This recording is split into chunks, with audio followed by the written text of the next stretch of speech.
नमस्कार. सुरुवात करूया सुंदर अशा भावनिक बोधकथेला. दुसरी संधी नाही. त्यांच्या लग्नाचा वाढदिवस होता.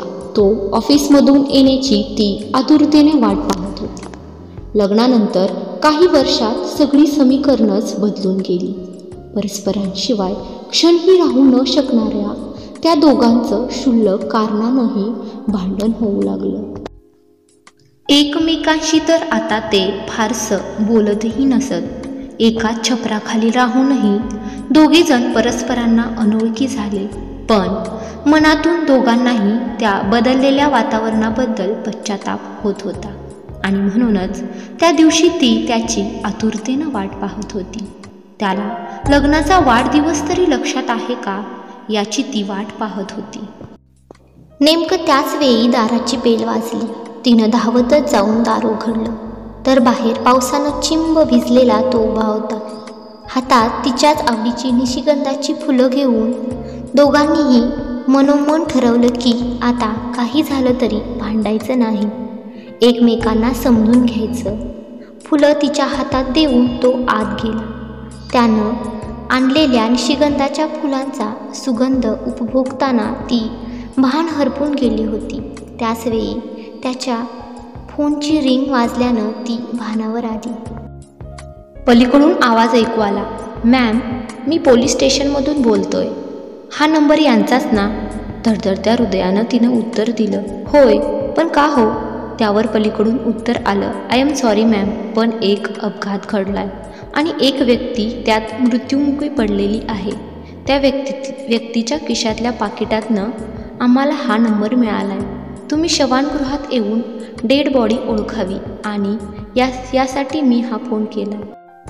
ते ऐकून तिच्या हातापायांना कंप सुटला. ती म्हणाली, इन्स्पेक्टर साहेब, पण माझे पती तर आत्ता इतक्यातच घरी आले आहेत.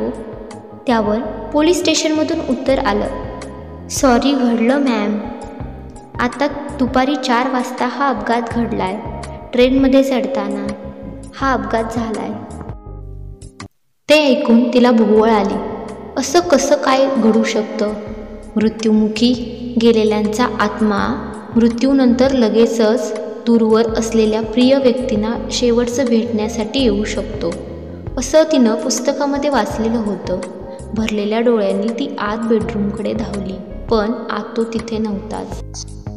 तिच्या मनात विचार येऊ लागले. पुस्तकात वाचलेलं खरं आहे का? तो खरंच गेलाय का? देवा रे, मी त्याच्याशी ज्या क्षुल्लक कारणावरून भांडले त्याबद्दल आता मी क्षमा कशी मागू? मोठ्या हुंदक्यानं ती जमिनीवर कोसळली. त्याचवेळी बाथरूमचं दार उघडल्याचा आवाज तिनं ऐकला. आपले ओले केस पुसत तो बाहेर आला आणि म्हणाला, स्वीट हार्ट, तुला सांगायचंच विसरून गेलो बघ. आज दुपारी ट्रेनमध्ये चढत असतानाच कोणीतरी माझं पाकीट मारलं. ते ऐकून सुटकेच्या निश्वासानं तिचं हृदय पिळवटून निघालं. तो खरोखर जिवंत आहे हे जाणताच तिच्या अश्रूंचा बांध फुटला. पण प्रत्येकालाच आयुष्य अशी दुसरी संधी देत नसतं आणि म्हणूनच मित्रांनो, वेळ घालवू नका. घडलेल्या चुकांबद्दल क्षमा मागून मोकळे व्हा. आई बाबा, पत्नी, पती, भावंड, नातेवाईक, मित्रमैत्रिणी आणि इतरांशी आपल्या चुकीच्या वागण्याचा पश्चाताप होऊ द्या. अशानं आयुष्यात पश्चातापच उरत नाही. हे जीवन खूप सुंदर आहे. आनंदात जगा. व्हिडिओ कसा वाटला कमेंटमध्ये कळवायला विसरू नका. तसेच आपल्या चॅनलला सबस्क्राईब करायला पण विसरू नका. धन्यवाद.